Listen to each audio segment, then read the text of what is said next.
नमस्कार, हमारे IGNOU audio books channel पर आपका स्वागत है। इंदिरा गांधी राष्ट्रीय मुक्त विश्वविद्यालय, school of engineering and technology, SOET, bachelor of science, applied science energy, BSc AEY, semester 1, BEYE 022 Sanskrit भाषा और संप्रेषण, खंड 1 संस्कृत भाषा की संस्कृति और स्वरूप, इकाई 3 शब्दरूप 3.0 उद्देश्य। इस इकाई को पढ़ने के बाद आप संस्कृत भाषा में शब्दरूप की व्यवस्था एवं प्रयोग की आधारभूत जानकारी प्राप्त करने के साथ ही शब्दरूप के निर्माण की प्रक्रिया की जानकारी प्राप्त कर लेंगे। शब्दरूप के निर्माण की प्रक्रिया का ज्ञान हो जाने पर संस्कृत वाक्य रचना में समर्थ हो सकेंगे। कुछ कृत एवं तद्धित प्रत्ययों का परिचय प्राप्त कर पद निर्माण की प्रक्रिया की जानकारी प्राप्त कर लेंगे तथा उन प्रत्ययों के द्वारा उपर्युक्त सभी बिंदुओं के महत्व को जान सकेंगे तथा संस्कृत भाषा में उनके प्रयोग की प्रक्रिया को सरलतापूर्वक संपादित कर सकेंगे। इस प्रकार हम कह सकते हैं कि इस इकाई का अध्ययन करने के बाद आप संस्कृत भाषा में शब्दरूपों की व्यवस्था और उनके प्रयोग के आधार को भलीभांति समझ सकेंगे। कुछ कृत एवं तद्धित प्रत्ययों से परिचित होते हुए उनसे संबंधित पद निर्माण की प्रक्रिया को समझकर उनका सही प्रयोग करने में समर्थ हो सकेंगे। 3.1 प्रस्तावना। पिछली इकाइयों में आपने वर्णोच्चारण की प्रक्रिया, संस्कृत भाषा की प्रकृति तथा पद, लिंग, वचन, पुरुष और काल के बारे में सीखा। संस्कृत भाषा में 3 वचन तथा संबंधबोधक चिन्हों के शब्दों के साथ जुड़े रहने से भाषा के लिए शब्दरूपों का बहुत महत्व है। इन बातों पर ध्यान देने से सही संस्कृत समझने एवं लिखने में सरलता रहती है, अन्यथा थोड़ा सा भी प्रमाद भाषा को अशुद्ध बना देता है। इसी उद्देश्य को ध्यान में रखकर इस इकाई में शब्दरूपों से संबंधित सभी पक्षों को समझाने का प्रयत्न किया जा रहा है। 3.2 शब्दरूप, व्यवस्था एवं प्रयोग के आधार। आपने पिछली इकाई में पढ़ा कि लोक व्यवहार में जिस ध्वनि से अर्थ का बोध होता है वह शब्द कहा जाता है। इसे प्रातिपदिक भी कहते हैं। ये शब्द जब सुप आदि प्रत्ययों से युक्त होता है तो पद या शब्दरूप कहा जाता है। इन शब्दरूपों को सुबंध भी कहा जाता है। प्राचीन व्याकरणों द्वारा प्रयोग एवं सुविधा की दृष्टि से सुबंध रूप शब्दरूपों को अजंत एवं हलंत भेद से 2 वर्गों में विभक्त किया गया है। शब्दरूप बनाने के लिए सुप आदि प्रत्ययों का प्रयोग वचनों एवं विभक्तियों के अनुरूप किया जाता है। इसके अनुसार सुबादि प्रत्यय इस प्रकार प्रयुक्त होंगे। विभक्ति: एकवचन, द्विवचन, बहुवचन। प्रथमा कर्ता, सु, औजस। द्वितीया कर्म, औट, शस। तृतीया करण, टा, भयाम, भिस। चतुर्थी संप्रदान, भयाम, भयस। पंचमी अपादान, दसी, भयाम, भयस। षष्ठी संबंध, ड, ओस, सप्तमी अधिकरण, डी, ओस, सुप। संबोधन: इसमें रूप प्रथमा विभक्ति के अनुसार ही चलेगा। योग विभाजन: यहाँ पर आपने वचन एवं विभक्ति के अनुसार सुबादि प्रत्ययों के प्रयोग विभाजन को देखा। वचन एवं सुबंध के बारे में आपने इकाई 2 में पढ़ा। हाँ, विभक्ति के बारे में आपको जानकारी नहीं होगी। आइए इस पर सामान्य जानकारी प्राप्त करें, तब शब्द रूप निर्माण की प्रक्रिया पर आगे बढ़ें। विभक्ति को कारक कहा जा सकता है। इस पर इकाई 5 में विस्तारपूर्वक चर्चा की जाएगी। यहाँ पर प्रसंग उपस्थित होने के कारण इसके बारे में आपको इसकी सामान्य जानकारी दी जा रही है। आपने विभक्ति एवं वचन के अनुसार सुबादि के विभाजन में देखा होगा कि वहाँ पर संबोधन सहित 8 विभक्तियाँ दी गई हैं। वस्तुतः इनमें से संस्कृत में 6 कारक ही माने जाते हैं। संबंध एवं संबोधन कारक हिंदी व्याकरण की देन है। संबोधन में चूंकि प्रथमा विभक्ति का ही प्रयोग होता है, अतः उसे स्वतंत्र कारक नहीं कहा जा सकता। रही बात संबंध की, तो उसे भी कारक इसलिए नहीं कहा जा सकता क्योंकि उसका क्रिया के साथ संबंध नहीं होता। इस बारे में विस्तृत चर्चा इकाई 5 में ही की जाएगी। यहाँ सामान्यतया उपर्युक्त विभक्तियों का प्रयोग किस अवस्था में किया जाएगा, यह निम्नवत है। प्रथमा विभक्ति क्रिया के संपादन में प्रधान सहायक को कर्ता कहा जाता है। कर्ता का बोध प्रथमा विभक्ति के द्वारा होता है। प्रथमा विभक्ति केवल नाम की ओर संकेत करती है। आचार्य पाणिनि के अनुसार प्रातिपदिकर्तिंग परिमाण वचन मात्रे प्रथमा 2 मार्च 46, अर्थात प्रथमा का प्रयोग केवल किसी शब्द के मूल रूप, लिंग, परिमाण या तौल और वचन को व्यक्त करने के लिए ही होता है, जैसे बालकः, लता, ज्ञानम, द्रोणो व्रीहि, एकः द्वो बहवः आदि। 2. द्वितीय विभक्ति जिस किसी पदार्थ अथवा व्यक्ति के ऊपर क्रिया का फल आश्रित रहता है वो उस क्रिया का कर्म कहलाता है। कर्म का बोध द्वितीय विभक्ति के द्वारा होता है। पाणिनीय सूत्र के अनुसार कर्तुरीप्सितत्मन कर्म, द 1st of April 49, अर्थात कर्ता का अत्यधिक अभीष्ट फल कर्म कहलाता है। जैसे रामः गृहं गच्छति, अर्थात राम घर जाता है। इस वाक्य में कर्ता राम को अत्यधिक अभीष्ट है, घर को जाना। अतः गृहम में कर्मणि द्वितीया 2/3 2 से द्वितीय विभक्ति का प्रयोग हुआ। 3. तृतीया विभक्ति क्रिया की फलसिद्धि में जो सबसे अधिक सहायक होता है उसे करण कहा जाता है। करण का बोध तृतीया विभक्ति के द्वारा होता है अर्थात साधकतम करणम द 1 अप्रैल 42, जैसे सह नेत्रेण पश्यति अर्थात वह नेत्र से देखता है। यहाँ दर्शन क्रिया में सर्वाधिक सहायक नेत्र है, अतः नेत्र में कर्तृकृन्योस तृतीया द 2 मार्च 18 से तृतीया विभक्ति होगी। अनुक्त कर्ता में भी तृतीया विभक्ति आती है। जब कर्ता के अनुसार क्रियापद में प्रत्यय नहीं होता तब वह कर्ता अनुक्त होता है।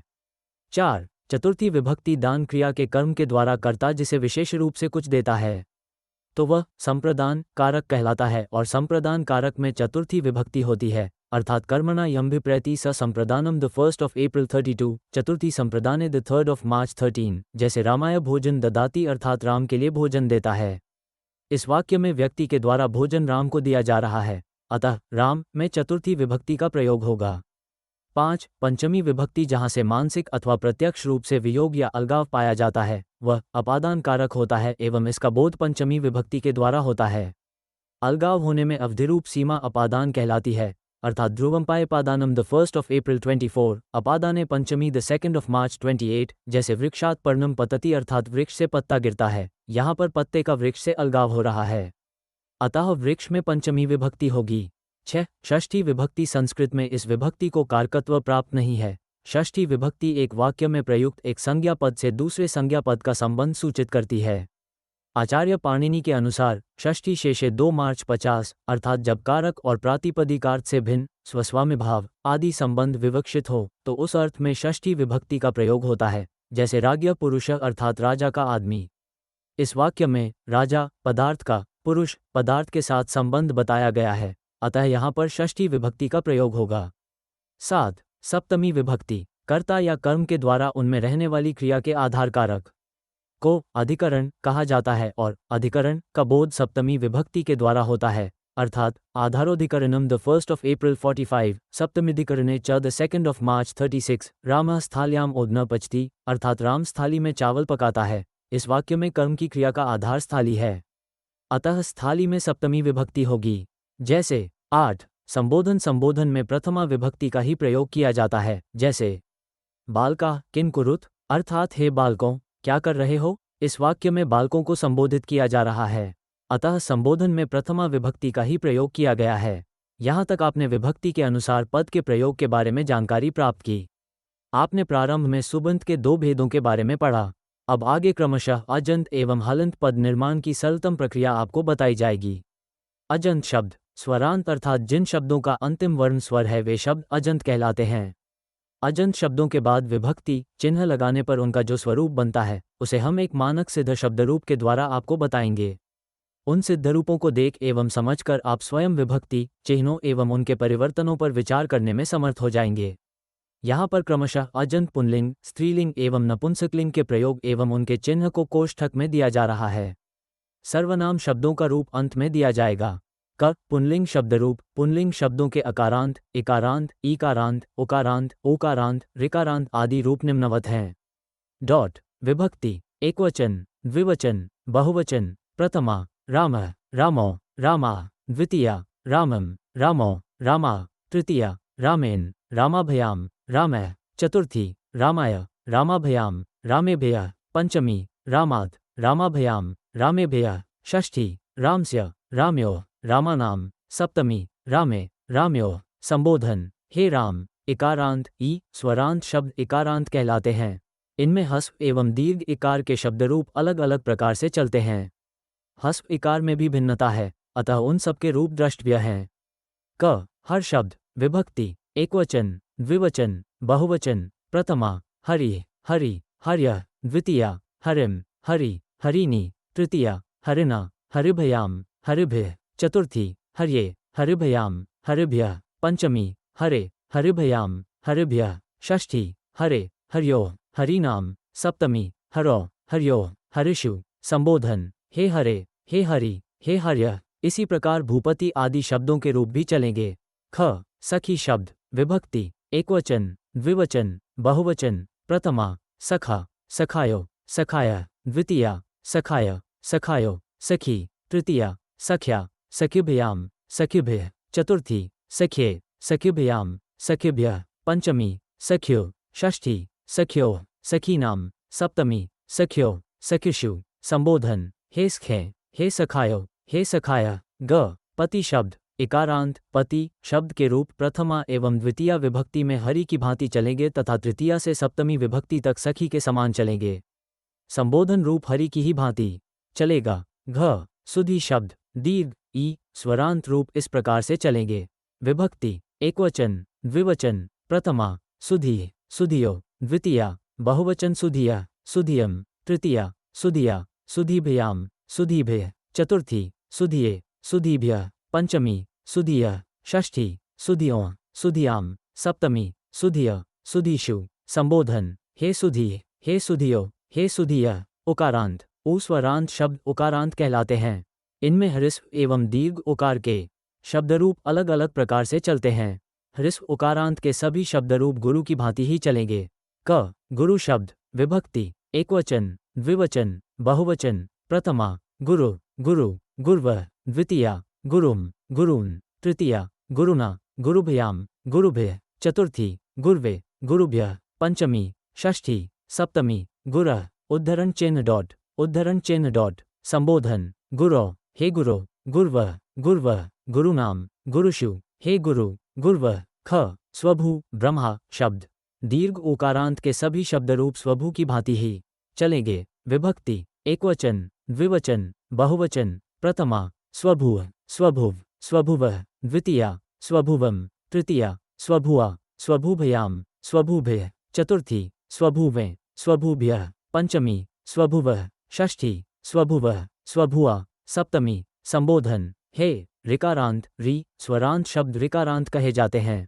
इनके रूप पितृ शब्द के स्वभुषु अनुसार ही चलेंगे। विभक्ति एकवचन द्विवचन बहुवचन प्रथमा पिता पितरौ पितरः द्वितीया पितरम पितृ तृतीया पितरा पितृभ्याम पितृभ्यः चतुर्थी पितरे पितृभ्यः पंचमी पितु पितृभ्यः षष्ठी पितृदः पितॄणाम सप्तमी। संबोधन पितरि हे पितः पितृषु हे पितरौ हे पितरः। ख स्त्रीलिंग शब्दरूप स्त्रीलिंग वाची आकारांत इकारांत ईकारांत उकारांत उकारांत आदि शब्दों के रूप निम्नवत चलेंगे। आकारांत रमा शब्द विभक्ति एकवचन सभी आकारांत शब्दरूप इसी प्रकार चलेंगे। द्विवचन बहुवचन प्रथमा रमा रमे रमा द्वितीया रमम तृतीया रमया रमाभयाम रमाभ्य चतुर्थी रमाय रमाभ्यः पंचमी उद्धरण चिन्ह डॉट रमाया षष्ठी रम्यो रमानाम सप्तमी। संबोधन इकारांत मति शब्द रमायाम हे रमे उद्धरण चिन्ह डॉट। प्रायः सभी इकारांत शब्दों के रूप इसी प्रकार चलेंगे। हे रमे मासु हे रमा। विभक्ति एकवचन द्विवचन बहुवचन प्रथमा मते मति मत्या द्वितीया मतिम मति तृतीया मत्या मतिभ्याम मतिभ्य चतुर्थी मत्य मत्ये पंचमी मत्या मते षष्ठी मत्यो सप्तमी मत्याम मतौ। संबोधन हे मति मतिभ्यः मतीनाम हे मत्य। ईकारांत नदी शब्द प्रायः सभी ईकारांत शब्दरूप नदी की भांति ही चलेंगे। विभक्ति प्रथमा एकवचन द्विवचन बहुवचन द्वितीया तृतीया नदी नद्यो नद्यः नदीम नदीः नद्या नदीभ्याम नदीभ्यः चतुर्थी नद्यः नदीभ्यः पंचमी नद्या षष्ठी नद्या नद्यो नदीनाम सप्तमी नद्याम नदीषु। संबोधन हे नदी हे नद्यो हे नद्यः। उकारांत धेनु शब्द सभी उकारांत शब्दों के रूप धेनुवत ही चलेंगे। विभक्ति प्रथमा द्वितीया एकवचन द्विवचन बहुवचन धेनु धेनु धेन्वः धेनु धेनुः तृतीया धेन्वा धेनुभ्याम धेनुभ्यः चतुर्थी धेन्वै धेन्वे धेनुभ्यः पंचमी षष्ठी सप्तमी। संबोधन धेन्वाः धेनः उद्धरण चिन्ह डॉट धेनौम धेनौ हे धेनौ धेन्वः धेनूनाम धेनुषु हे धेन्वः। ओकारांत वधू शब्द सभी ओकारांत शब्दों के रूप इसी प्रकार चलेंगे। विभक्ति एकवचन द्विवचन बहुवचन प्रथमा वधू वध्वो वध्वः द्वितीया वधूम वधूः तृतीया वध्वा वधूभ्याम वधूभ्यः चतुर्थी वध्वै वधूभ्यः पंचमी षष्ठी सप्तमी। संबोधन वध्वा वध्वः वधूनाम वधूषु हे ऋकारांत मात्र शब्द सभी ऋकारांत रूप इसी प्रकार चलेंगे। विभक्ति एकवचन प्रथमा माता द्वितीया मातरम, तृतीया मात्रा मातृभ्याम, चतुर्थी मात्रे, द्विवचन बहुवचन मातरो मातरः मात्र मातृभ्यः मातृभ्यः, पंचमी उद्धरण चिन्ह डॉट मातु, षष्ठी मात्रो, सप्तमी मातर मातृनाम मातृषु, संबोधन हे मातः हे मातरो हे मातरः, औकारांत 9 शब्द, विभक्ति प्रथमा नौ, एकवचन द्विवचन नाव, बहुवचन नाव, द्वितीया उद्धरण चिन्ह डॉट नावम, तृतीया नावा, चतुर्थी नावे, नौभ्याम नौभ्यः नौभ्यः, पंचमी षष्ठी सप्तमी नाव नाव नावम नावी, हे नौ नौषु हे नाव हे नाव, संबोधन ग नपुंसकलिंग शब्दरूप, नपुंसकलिंगवाची अकारांत इकारांत उकारांत ऋकारांत आदि शब्दों के रूप निम्नवत चलेंगे। अकारांत गृह शब्द, विभक्ति एकवचन द्विवचन बहुवचन, प्रथमा गृहम गृहे गृहाणि, द्वितीया तृतीया गृहेन, चतुर्थी गृहाय, पंचमी गृहात् गृहाभ्याम गृहेभ्यः, षष्ठी गृहस्य गृह्यो गृहाणाम, सप्तमी गृहे गृहेषु, संबोधन हे गृह हे गृहे हे गृहाणि, इकारांत वारी शब्द, विभक्ति प्रथमा एकवचन द्विवचन बहुवचन, वारी वारिणी वाणी, द्वितीया तृतीया वारिणा वारिभ्याम वारिभ्यः, चतुर्थी वारिणे वारिभ्यः, पंचमी वारिणः, षष्ठी सप्तमी वारिणः वारिणी वारिणाम वारिषु, संबोधन हे वारी वारे हे वारिणी हे वारिणी, उकारांत मधु शब्द, विभक्ति एकवचन द्विवचन बहुवचन, तृतीया प्रथमा द्वितीया मधुना मधु मधुनी मधुनी मधुभ्याम मधुभ्यः, चतुर्थी मधु मधुभ्यः, पंचमी मधुनः मधुभ्यः, षष्ठी मधुनः मधूनाम, सप्तमी मधुनी मधुषु, संबोधन मधु मधों हेमधुनी मधुनी, ऋकारांत कर्तृ नपुंसक शब्द, द्विवचन बहुवचन, विभक्ति एकवचन प्रथमा द्वितीया तृतीया कर्तृना, चतुर्थी कर्तृने कर्तृनः कर्तृभ्यः कर्तृनः कर्तृनाम, कर्तृणी कर्तृषु, हे कर्तृ कर्तः हे कर्तृणी हे कर्तनी, कर्तृ कर्तृणी कर्तन, उद्धरण चिन्ह डॉट कर्तृभ्याम कर्तृभ्यः, पंचमी षष्ठी सप्तमी, संबोधन। यहाँ तक आपने अजंत शब्द रूपों को देखा। इसी के अनुसार आप उससे मिलते जुलते शब्दों का रूप बनाने में समर्थ हो सकेंगे।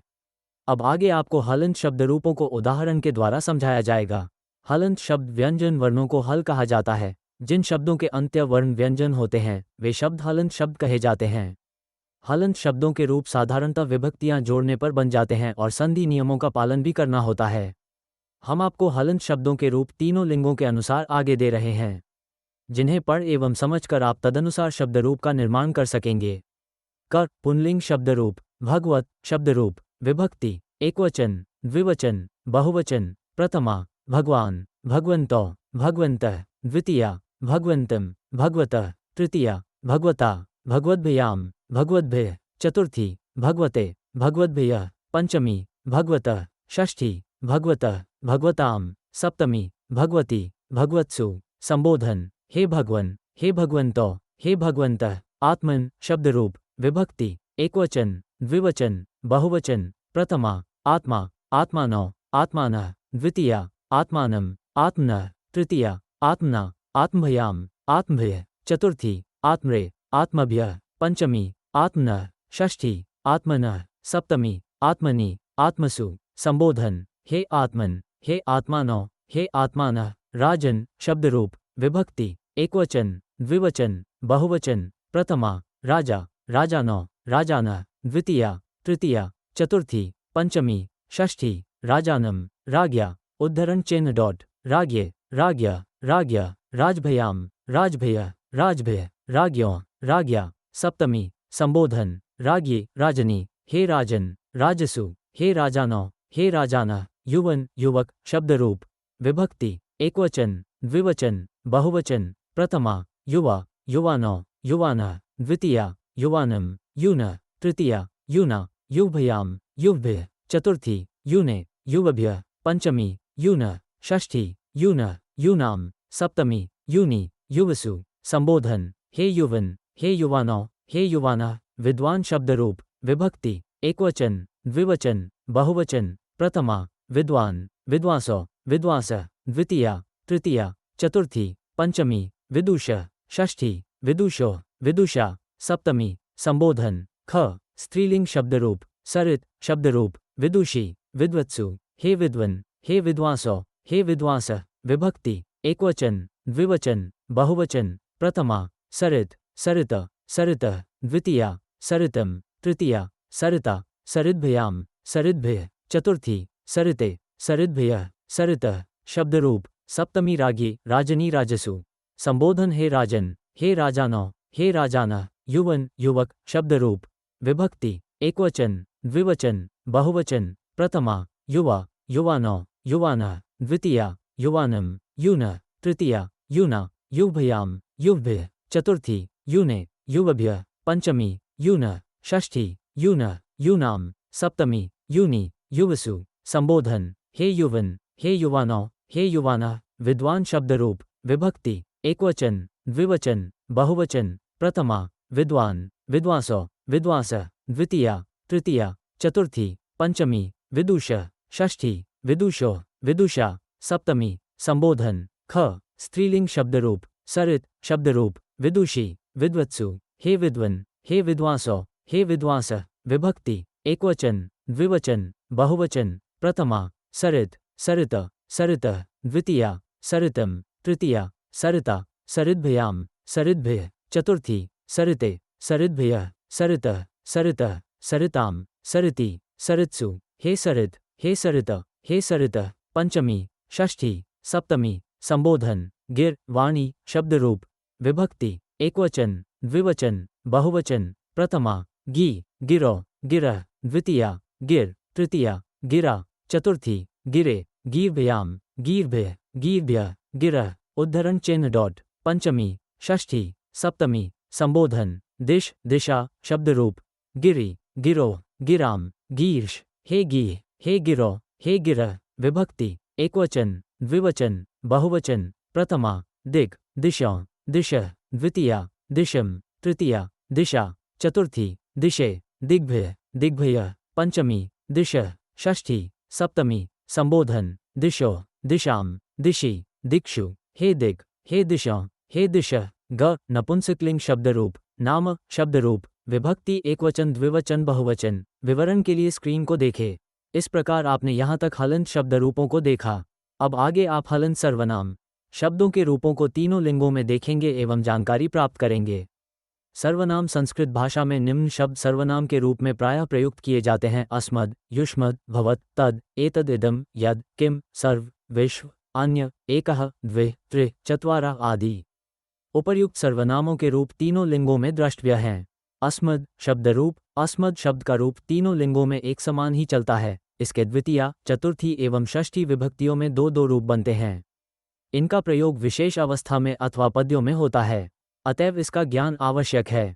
युष्मद् शब्दरूप युष्मद् शब्द के रूप भी अस्मद् की ही भांति तीनों लिंगों में एक समान चलते हैं।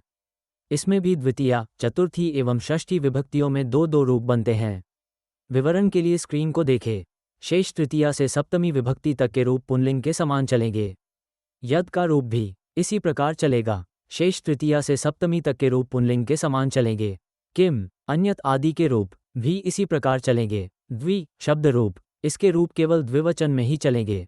त्रि, तीन शब्द रूप इसके रूप केवल बहुवचन में ही चलेंगे। चतुर, चार शब्द रूप इसके रूप भी बहुवचन में ही चलेंगे। इस प्रकार यहाँ तक आपने विभक्ति के अनुसार शब्द रूप की प्रक्रिया की जानकारी प्राप्त की। इस प्रक्रिया को भली भांति समझने के बाद आप शब्द रूप निर्माण की प्रक्रिया में सक्षम हो जाएंगे। ये प्रक्रिया सुव्यवस्थित हो, इसके लिए आगे कुछ अभ्यास दिए जा रहे हैं। 3.4 कुछ कृत एवं तद्धित प्रत्ययों का परिचय एवं प्रयोग। इसमें कुछ कृत एवं तद्धित प्रत्ययों के प्रयोग से संबंधित विषय की जानकारी विस्तृत रूप से दी जा रही है, जिससे आप भली भांति परिचित हो सकेंगे। क, घन, घन प्रत्यय का प्रयोग भाव अर्थ में होता है। इसका अ शेष रहता है। घन प्रत्ययांत शब्द उपसर्गों के साथ बहुप्रचलित हैं, जैसे अभिलष घन इक्वल्स अभिलाषः, चुर घन इक्वल्स चोरः, भाज इक्वल्स भागः। ख, एनवुल, एनवुल प्रत्यय का प्रयोग कर्ता या करने वाला के अर्थ में होता है। एनवुल के स्थान पर अक हो जाता है। ये कर्ता के अनुरूप तीनों लिंगों में प्रयुक्त होता है, जैसे कृ इक्वल्स कारकः, धृ एनवुल अक इक्वल्स धारकः, गण एनवुल अक इक्वल्स गंकः। ल्यूट, इस प्रत्यय से भावाचक शब्द बनाए जाते हैं। ल्यूट को अन हो जाता, धातु को गुण होता है। ल्यूट प्रत्ययांत शब्द सामान्यतया नपुंसकलिंगवाची होते हैं, जैसे इक्वल्स क्रिल्यूटर इक्वल्स रनम, कृष ल्यूटर इक्वल्स कर्षणम, ची ल्यूटर इक्वल्स चयनम, ड ल्यूटर इक्वल्स दोहनम। घ तुमु तुमु प्रत्यय का प्रयोग को या के लिए के अर्थ में होता है। इसका तुम शेष रहता है। तुमु प्रत्ययांत अव्यय होता है, अतः इसके रूप नहीं चलते हैं, जैसे कत तुमु इक्वल्स कथितुम, ग्रह तुमु इक्वल्स ग्रहीतुम, कृ तुमु इक्वल्स कर्तुम। अग कत्वा ल्यप इनका प्रयोग कर या करके के अर्थ में होता है। कत्वा का त्वा एवं ल्यप का य शेष रहता है। यदि धातु से पूर्व उपसर्ग है तो ल्यप प्रत्यय होगा, अन्यथा कत्वा प्रत्यय का प्रयोग होगा। ये अव्यय होते हैं, अतः इनके रूप नहीं चलते हैं, जैसे अर्चत्वा ल्यप इक्वल्स अर्चित्वा समर्च्य, कृष्त्वा ल्यप इक्वल्स कृष्ट्वा आकृष्य, ग्रहत्वा ल्यप इक्वल्स गृहीत्वा संगृह्य, गमत्वा ल्यप इक्वल्स गत्वा आगम्य आगत्य। इस प्रकार आपने यहाँ तक कृदंत प्रत्ययों के योग से बनने वाले शब्दों की निर्माण प्रक्रिया की जानकारी प्राप्त की। अब आगे आपको तद्धित प्रक्रिया के बारे में बताया जाएगा। तद्धित जिन प्रत्ययों को संज्ञा, सर्वनाम और विशेषण आदि से जोड़कर कुछ और अर्थ भी निकाला जाता है, उन प्रत्ययों को तद्धित प्रत्यय कहते हैं। जैसे संज्ञा शब्द अदिति में अन्य प्रत्यय जुड़कर आदित्य शब्द बनता है, जिसका अर्थ है अदिति की संतान। इस प्रकार तद्धित शब्द का अर्थ है ऐसे प्रत्यय जो विभिन्न अर्थों में काम आ सके। इसके प्रयोग इस प्रकार हैं। क अपत्यार्थक, जिन प्रत्ययों को संज्ञाओं में जोड़ने पर अपत्य अर्थात संतानपरक अर्थ का बोध होता है, उन्हें अपत्यार्थक प्रत्यय कहा जाता है। जैसे अश्वपति इक्वल्स आश्वपतम, कन्या इक्वल्स कानीन, कुरु अन्य इक्वल्स कौरव्य, पंचाल अन इक्वल्स पांचाल, स्त्री नन इक्वल्स स्त्रैन, गर्ग यन इक्वल्स गार्ग्य, विंता धक इक्वल्स राजन यत इक्वल्स राजन्य, रेवती इक इक्वल्स रैवतिक। जो प्रत्यय रक्त अर्थात रंगा हुआ आदि अर्थों का बोध कराते हैं, जैसे वे रक्ताद्यर्थक प्रत्यय कहलाते हैं। 1. कषायन रक्तम अर्थ में वर्णवाचक पद कषाय से अप्रत्यय होकर कषाय बना। 2. इंद्रो अस्य देवता अर्थ में इंद्र इक्वल्स ऐन्द्रम। 3. काका नाम समूह अर्थ में काक इक्वल्स काकम। 4. तदधीते तद्वेद अर्थ में व्याकरण इक्वल्स व्याकरण। चातुर्थिक इसमें उसने बसाया, इसमें है उनका निवास, एवं उससे जो दूर नहीं है। इन 4 अर्थों में आदि प्रत्ययों का विधान किया गया है, इसीलिए इसे चातुर्थिक कहते हैं। ये चारों अर्थ देश के लिए ही प्रयुक्त होते हैं। घ 1. उदुम्बरा संति अस्मिन् देशे अर्थ में उदुम्बर इक्वल्स औदुम्बरः। 2. कुशाम्बिन निर्वृता नगरी अर्थ में कुशाम्ब। 3. शिबीना निवासो देश अर्थ में शिबिय। 4. शैशिक इक्वल्स कौशाम्बी शैब। विदिशाया अदूर्भव नगर अर्थ में विदिशा इक्वल्स वैदिशम।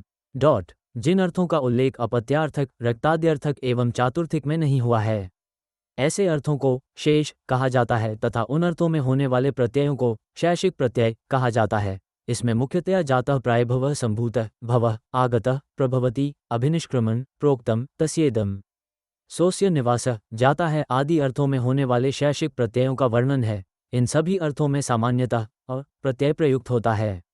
इस प्रकार आपने इस प्रकरण में कुछ कृदंत एवं तद्धित प्रत्ययों का परिचय एवं प्रयोग की जानकारी प्राप्त की।